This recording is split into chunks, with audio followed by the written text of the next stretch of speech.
當一個女人毫無保留咁喺一個男人面前流眼淚，佢真係對你動咗真情。如果仲流過好多次，你都仲係唔識珍惜，個女人對你就開始有種厭倦嘅感覺。當佢有厭倦嘅時候，就係佢對你心涼嘅時候。而佢以前對你一種滿心歡喜嘅情懷，亦都會慢慢平靜，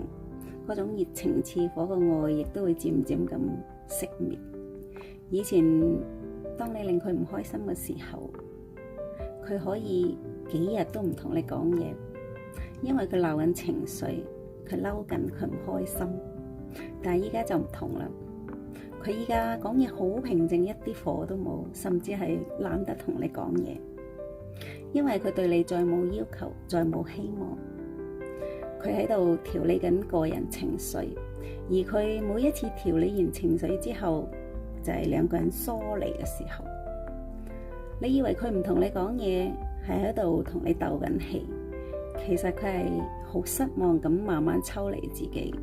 希望可以盡快離開你。